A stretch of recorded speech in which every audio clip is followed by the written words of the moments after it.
Hello, everyone, and welcome to another episode of Cop Talk. I'm Kevin Schroeder, your host, and I'm here with my co-host, Captain Ed Mamet.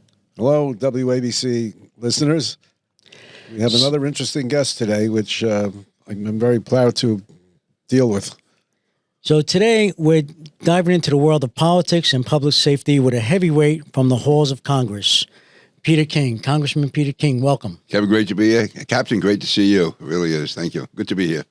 So everyone, I'm sure, knows who you are, and if they don't, if you could just tell everyone a little bit about background. You grew up in Sunnyside, I believe, and we'll go from there. I grew up in Sunnyside, went to high school and college in Brooklyn. My father was NYCPD for over 30 years.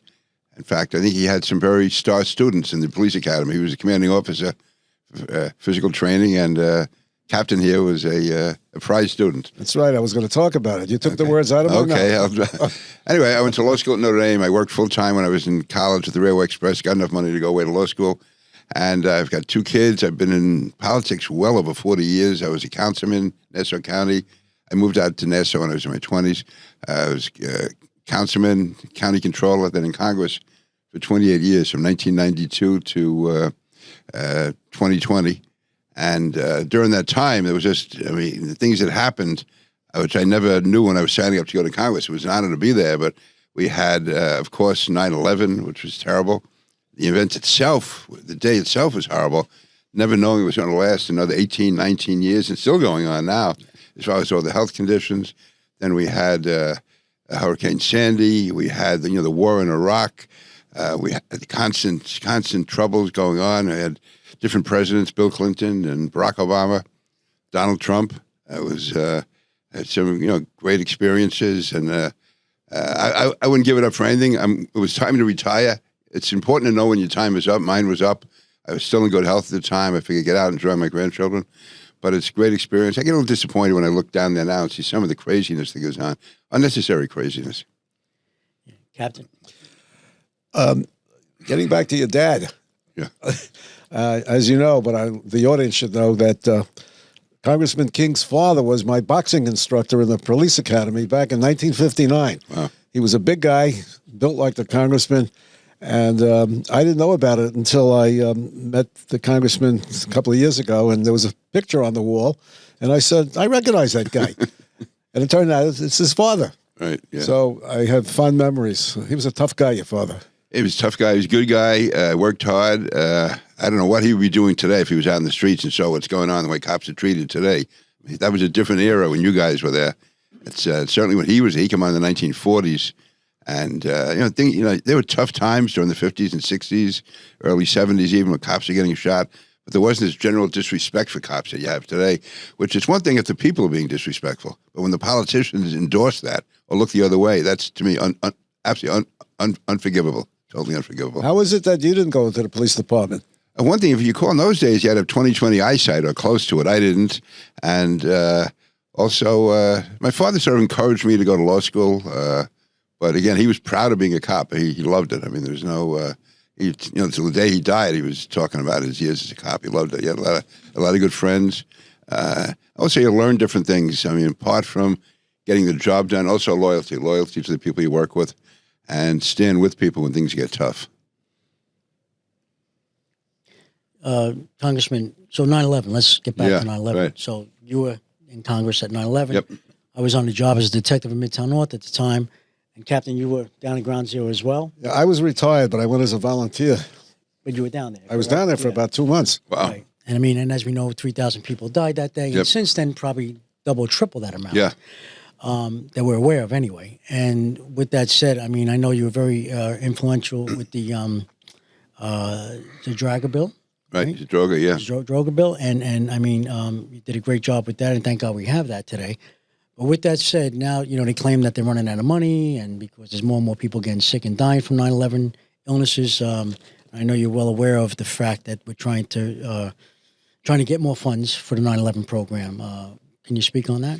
Yeah, that was one of the most frustrating, ultimately successful, but frustrating and disappointing. When I was, anytime in Congress there was a disaster, a tornado, a hurricane somewhere, we immediately voted money for the people in that area. When it came to 9/11, They fought us tooth and nail, other parts of the country, somehow thinking that about these illnesses. And let's face it, you can always point fingers, but at the time, no one really, I don't think, fully realized the extent of what was going to happen from all the illnesses from it. And but it started to develop. It was clearly these illnesses related to 9/11, but it took us years to get the money. I don't think we got it finally until 2010. We finally got the first bill went through, and that was in the last vote of the last day of the session in 2010.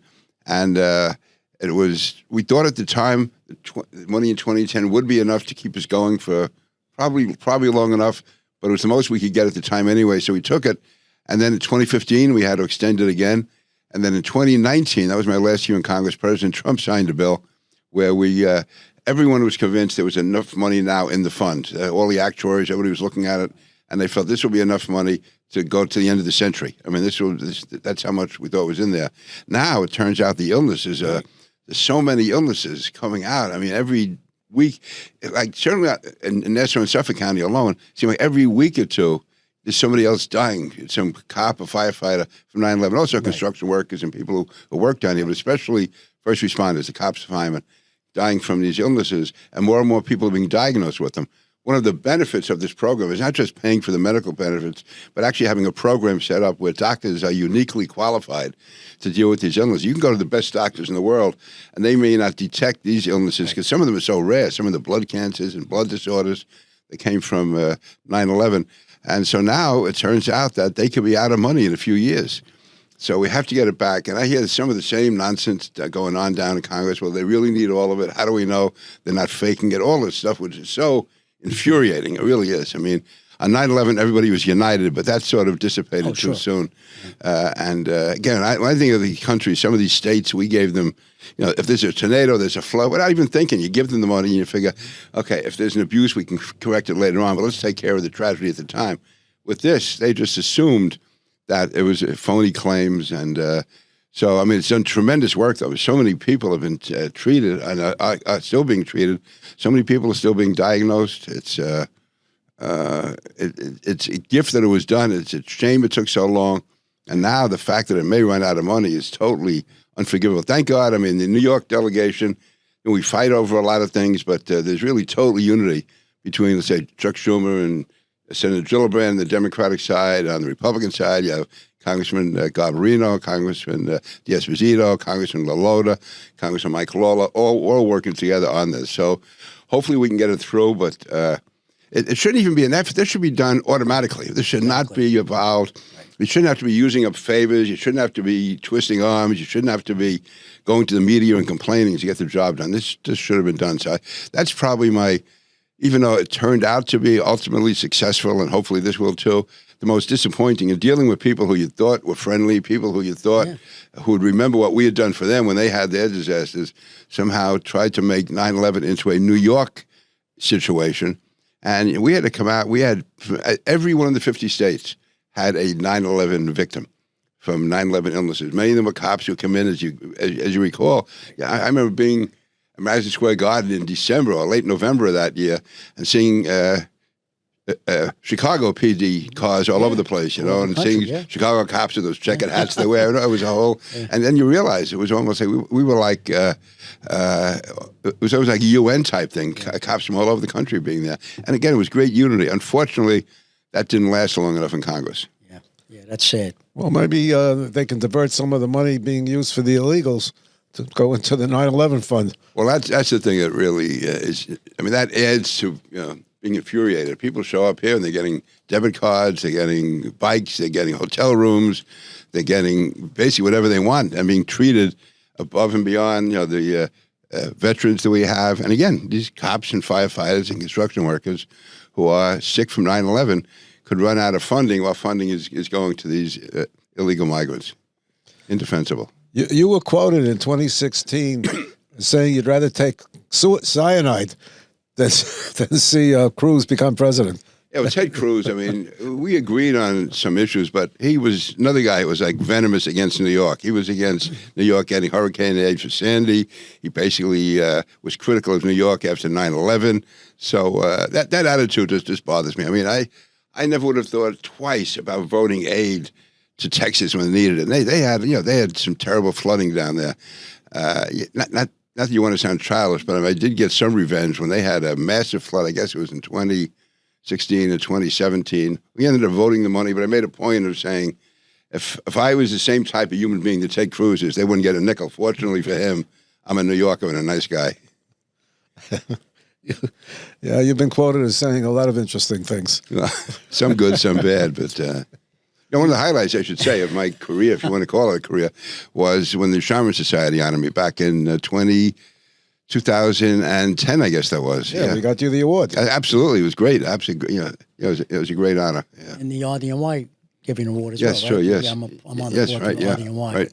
Getting back to the 9/11 bill, I think the leading sponsors was yourself, Carolyn Maloney, and Yes. Nadler, correct? Nadler, right. It was bipartisan, yeah. Yeah. But Carolyn Maloney was good. Jerry Nadler was good. We worked together on that. And nobody tried to one up the other. Like Jerry never went out or Carol never went out and said something about me being a Republican. I never said anything about the Democrats. We just got it done. We had some obstacles along the way with others, even some in the Democratic Party who delayed it once because they didn't want to have to vote on some amendment they thought could hurt them.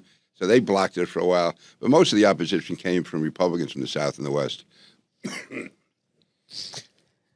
Congressman, what's your thoughts on the NYPD today? With retention and recruitment, what's going on? It must be tough. First of all, I have to admit I have a bias. I was a very close personal friend of Keyshawn Sewell. I thought she did an excellent job as commissioner. Agree.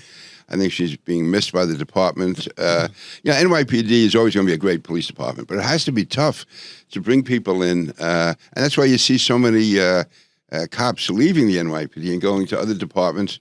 First of all, the pay is still not what it should be. Let's be honest about that. The hours they work, the situations in which they are.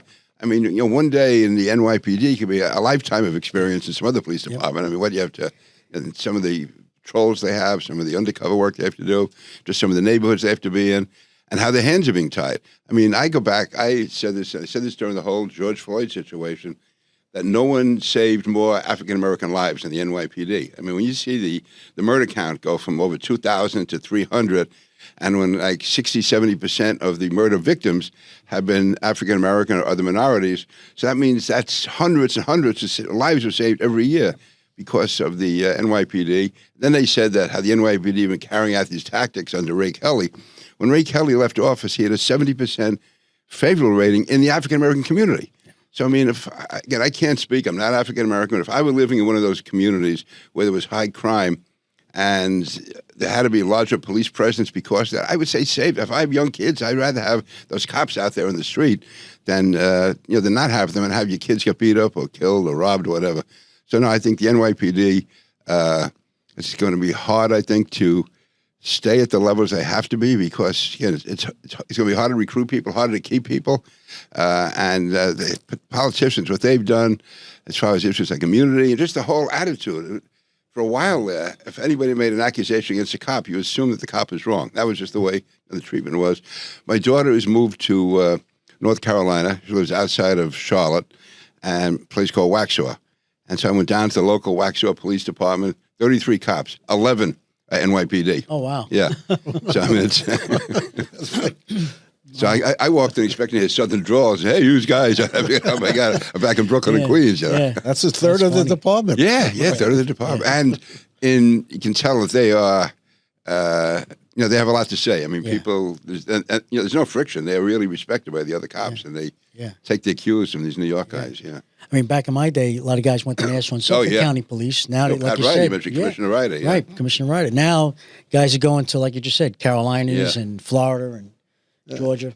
Many departments are seeking New York cops. They actually come into the city to try to recruit. Yeah, they actually, the cops that just graduated from the police academy. They sent up recruiting team. Of all the things the NYPD did, and I got to work with them because I was on the Homeland Security Committee, which was created after 9/11, then became chairman of the 9/11 of the Homeland Security Committee. What the NYPD did as far as terrorism should be a model for the world. I mean, they had Ray Kelly ended up having almost 2,000 cops working on counterterrorism, in one capacity or another. City of Chicago had 4.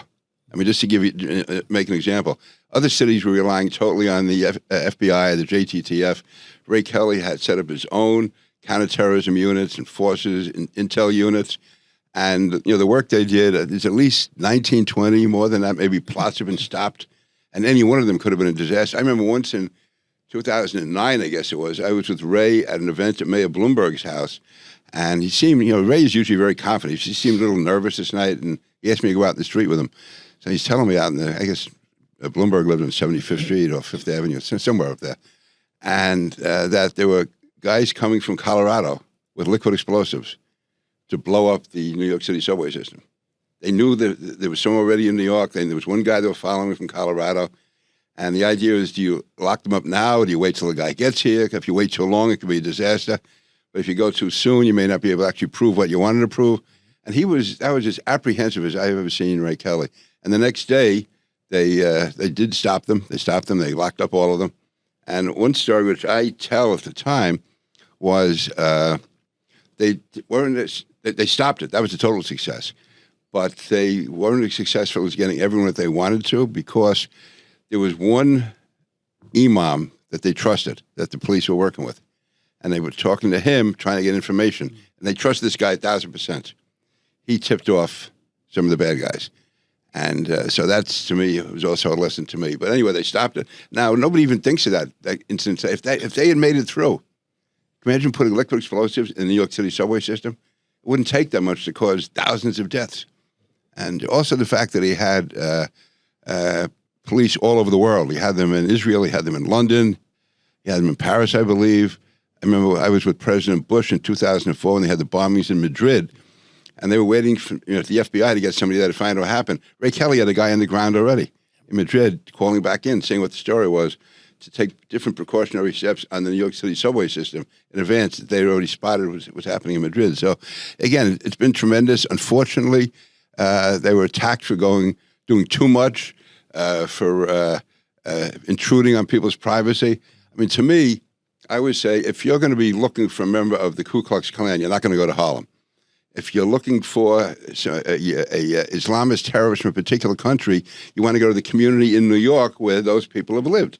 That makes common sense. 99% of them could be good people, but you want to. That's probably where So you have to have people in there. You have to have surveillance in the neighborhoods. You have to know what's going on. Well, that was considered violation of constitutional rights, and that, to me, stopping that was really a harm. I think hopefully cops are still able to do some things, but what Ray had going there and the cooperation we had in stopping these threats, again, it should be a model for the country and the world. You had cops coming from all over the world to find out how New York was doing it.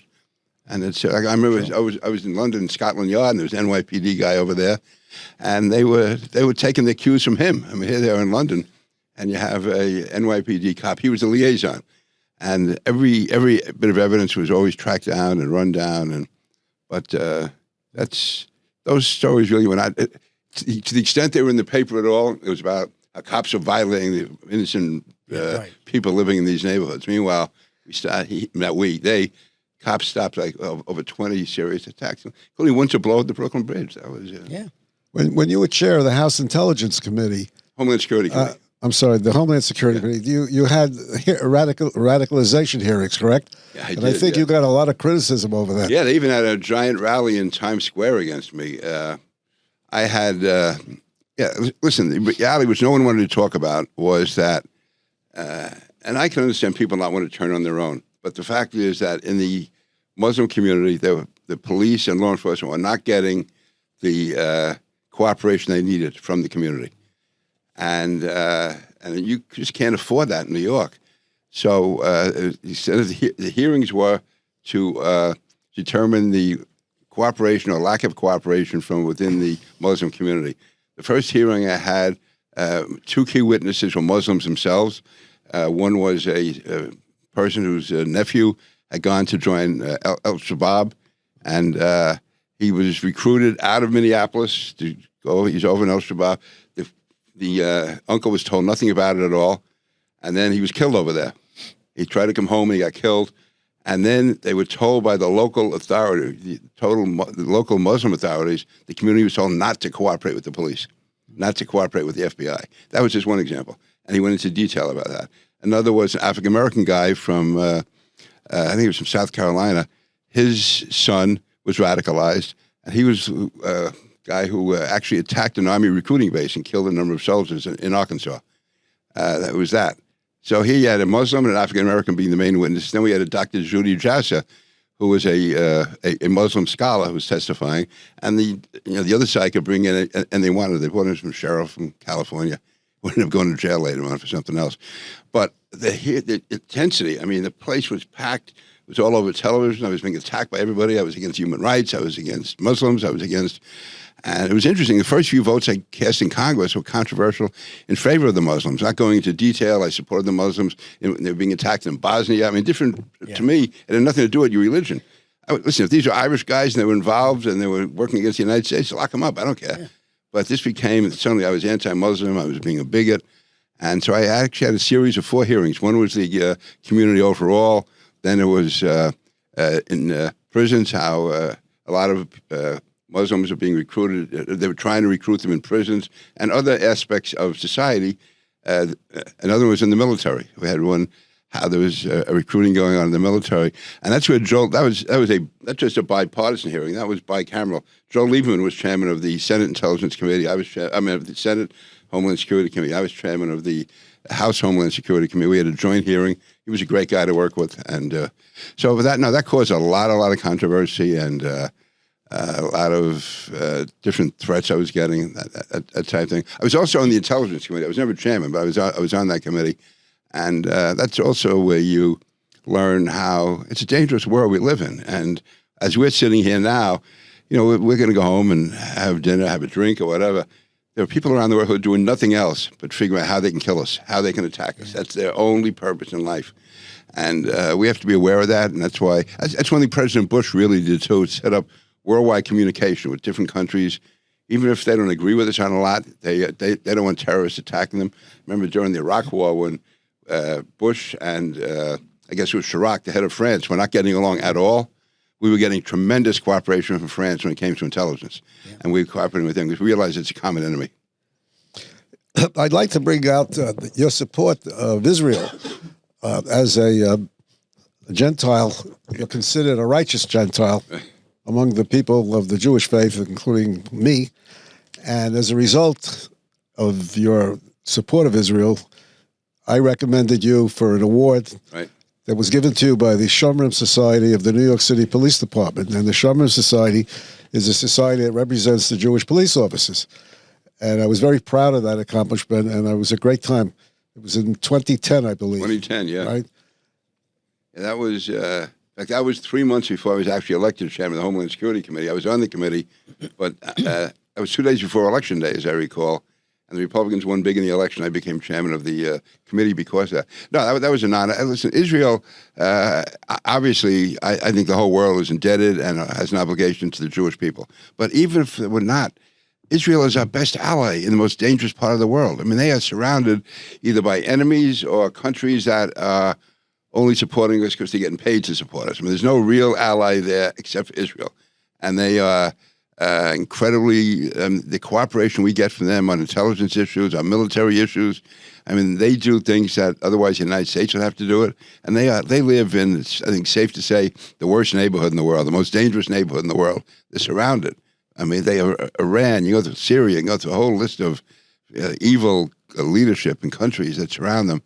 And but it's in our national interest.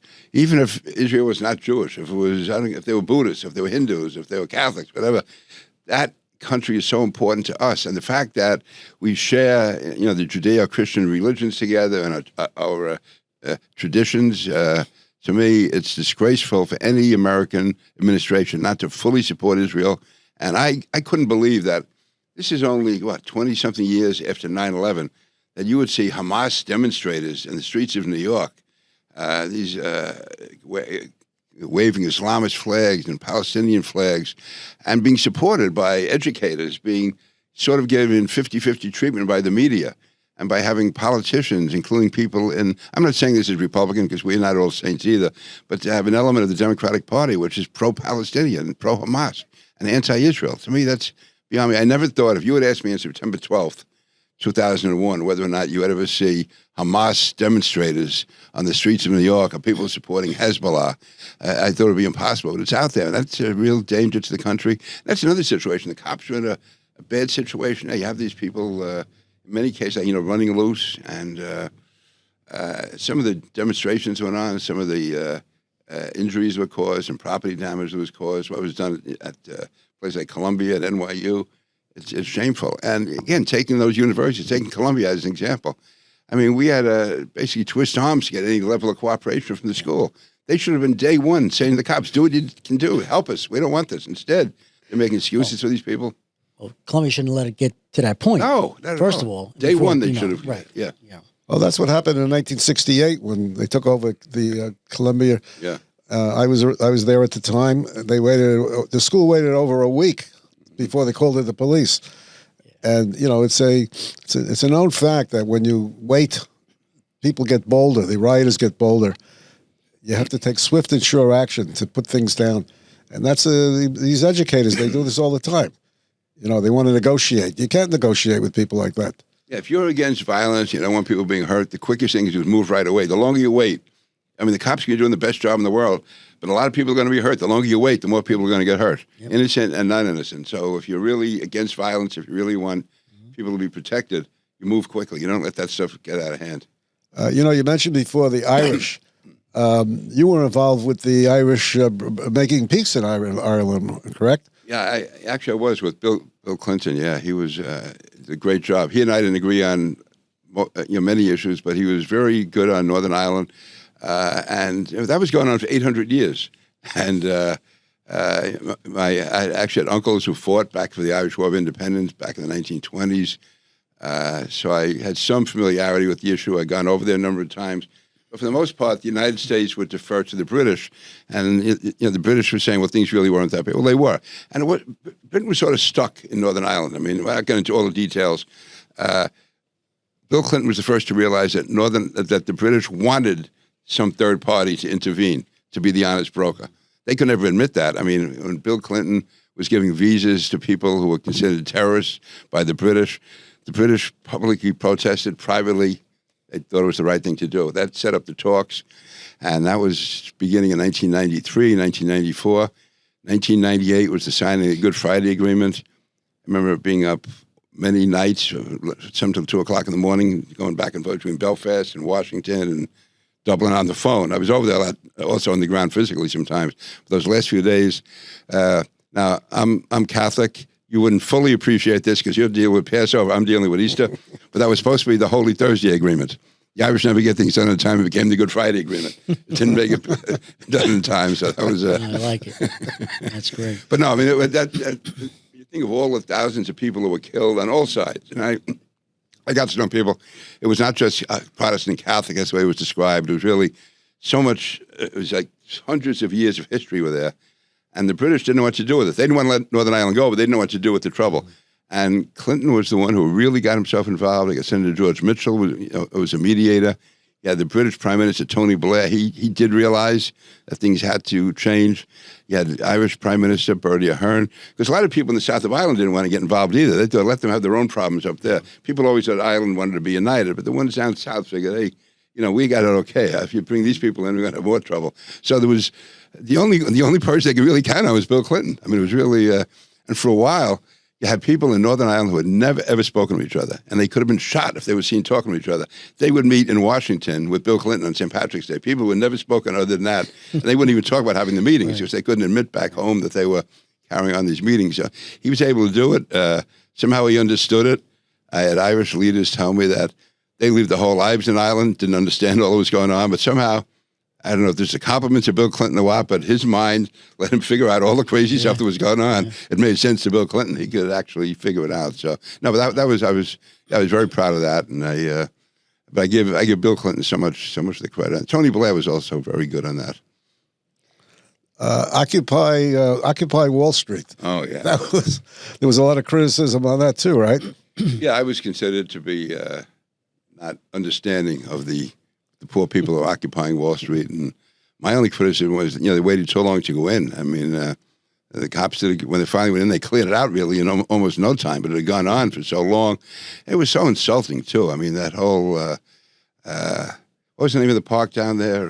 Zuccotti Park. Yeah, I think John Zuccotti had been a deputy mayor at one time. They named the park after him, and these lunatics took over the park. No, that was it's part of the country. or people in the country, leadership, not standing up. I mean, listen, you have the right to protest, but not every protest has a legitimate goal. So if somebody's protesting for something wrong, say it. And if they're violating the law, enforce the law and get them out of there. And you were quoted as referring to them as dirtbags and losers. Yeah, I guess so, yeah. I was afraid. Yeah. I had no idea what you were going to find there, but I did say dirtbags and losers, yeah. That's an easy one. Yeah. I was down there one night, and you were right. I went to see what was going on. And you also use the term psychobabble. Yeah, oh yeah, psychobabble, yeah. That was it. So we've had Congressman Anthony D'Esposito on. Oh, before. Anthony's He's a good doing guy. a great job down there. He's He's detective. from Detective in NYPD. East New York, yeah. Doing a great job down there. I know you guys are friends and, very good support friends, each yeah. other. We've also had Laura Curran on, as well as Bruce Blakeman, you know. Yeah, we were lucky in Democrat. Nassau County in that Laura was a Democrat, but very much of a centrist Democrat. She never went off the deep end. Right. Bruce has done a great job. Yes. And Bruce has a personal interest in this. His nephew was killed in 9/11. He was a court officer. And Bruce was also on the board of the Port Authority at that time. So Bruce, he's very supportive of the police. Laura was too. I give her credit during the George Floyd riots. She didn't, they could have found a quote or two that she may have said the wrong thing here or there, but no, she stood with the cops, and Nassau County never got out of hand. She had Pat Ryder as our commissioner, and then Pat now under Bruce. Yeah, Right, still kept the same commissioner, right, which is great. No, but Anthony D'Esposito, it's good to have he's on the Homeland Security Committee. Right. Which is really good to have him there. He brings some common sense. You know, the border is important. Obviously, the border is important. We can't forget New York. We can't forget the ports. We can't forget New Jersey. I mean, we are still the #1 terrorist target in the world. And we have so many iconic structures here, whether it's churches, temples, museums. Then you have the ports. You have, we're the center of commerce still, and they could cause so much, not just loss of human life, but so much economic and so much psychological damage. So it's good having a guy like Anthony on the committee to remind people in New York still you're the #1 threat. You know, I mean, hey, the border's closed, right? You know, I mean, come on. I mean, we see right here what's going on in New York City. You know, one of the things that you said I thought was great. You were very critical of the publicity that Michael Jackson was given after he died. And the reason I bring this up is because 3 days before he died, Ed McMahon died. You remember? True, yeah. And Ed McMahon was a former Marine aviation. Right. He served during World War II, and he was recalled to Korea, where he flew 84 missions. Wow. Now, the reason why I bring this up is I was in Marine aviation, and I can appreciate it. And the fact that here is an American hero who got very little publicity, and Michael Jackson, you know, who was a weirdo, as we both believe, got publicity for 2 weeks or more. Yeah, I guess it was it's funny, I got tremendous amounts of publicity, also a lot of death threats and everything else. It was some guy, actually, Ray Kelly had a guy who came from California threatening to kill me. That's how crazy it got. But no, that was first of all, I have the same feeling as you do. And I've just been at some veterans event, and you've seen what these guys have gone through. And suddenly Michael Jackson is a hero. They're talking about in Congress giving him a gold medal or something, or some citation. So I was actually working out in the gym on Sunday morning, and I called a person on my staff. I said, "Can you meet me outside the American Legion Hall?" And I just gave like a 2 or 3 minute rant into a video camera. It was the most homemade thing in the world. And that's it. I said it. I got it out of my system. I thought, okay, at least I feel better now I said that. And she put it online, which was totally beyond me. This is 2011, 2009, 10? I don't know when it was. Anyway, it was maybe even earlier. Anyway, whenever he died. It was around that time. And it was April. I think it was in June or July, I think, that he died. I think I have the date here. It was July 5th, 2009. 2009. So anyway, I said it. I forgot about it. And she put it online, which I didn't even fully understand at that time what that meant. Next thing I know, I'm getting calls from the Today Show, from Good Morning America. All the local TV stations are coming, and it really got not out of hand, but it was on and on. For once in my life, and once in my political life, I actually, after the first or second day, stopped doing interviews because I didn't want to seem like I was just taking advantage of it. Also, I knew that this story was going to last for 4 or 5 days anyway. It really hit a raw nerve with people, but I was the only one who said it at the time.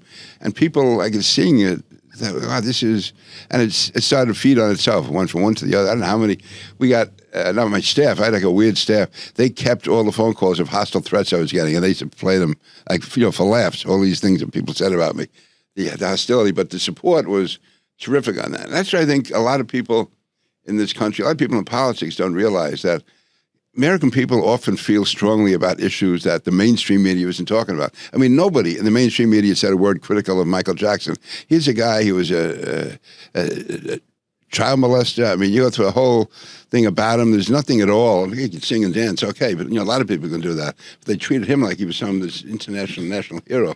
So I just thought somebody had to speak out, and it hit a raw nerve with a lot of people. I mean, it really struck a responsive chord, as they say. Well, it certainly hit a raw nerve with me. I couldn't believe it. I mean, here they're ignoring an American war hero.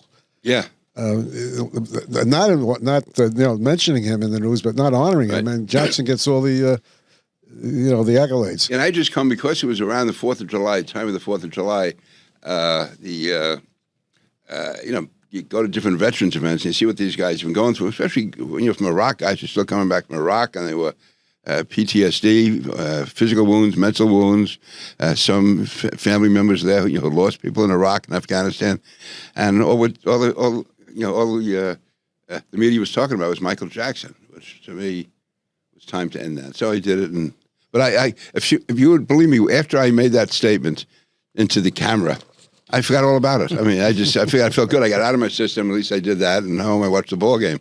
And then all of a sudden, I remembered it. It all hit the fan. You also got involved in the Eric Garner case.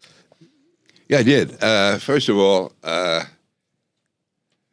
without bringing everything up, the fact is there was nothing racial about that.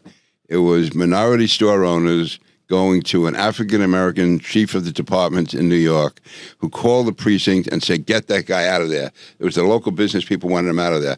He was over 300 pounds. He was resisting arrest. They were going back into a plate glass window, and they went down.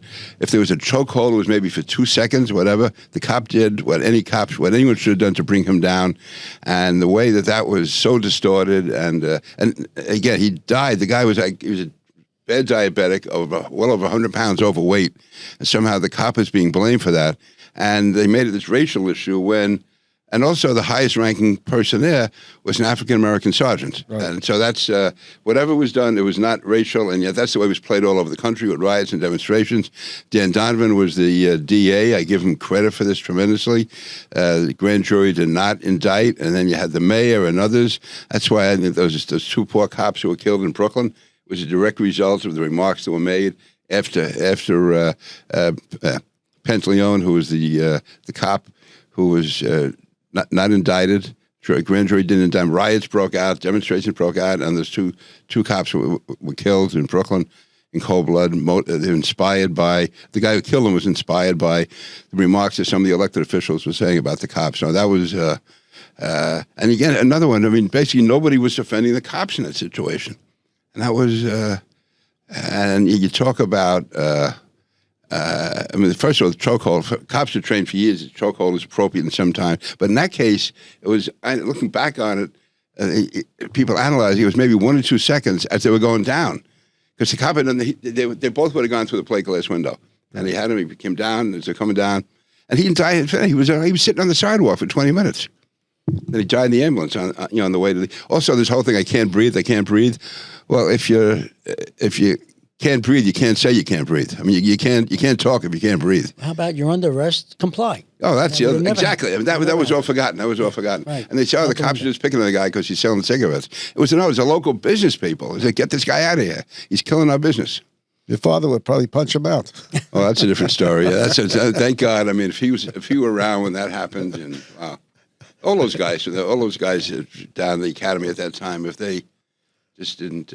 My father also formed the first, what do you call it? The unit, ceremonial unit. The first. Oh. They never had a ceremonial unit until 1973. What they used to do is they get 6 guys out of the academy who had been in the military, make them pallbearers, and that was it. Then when you had the increase in cops being shot, they actually formed a ceremonial unit, and he became the first commanding officer of that. Wow. And now they, the guys in our unit gave me a jacket and all that, and honoring my father. So that was, that was the last 3 years of his career. He was doing that. So ceremonial unit, they do a great job, a nice job, Yeah, it's really, I mean, it's at a level. It's again, it's the best of the best, really. I have one final topic I'd like to mention. you took a stand on the National Football League about the football players kneeling when the Star Spangled Banner was played.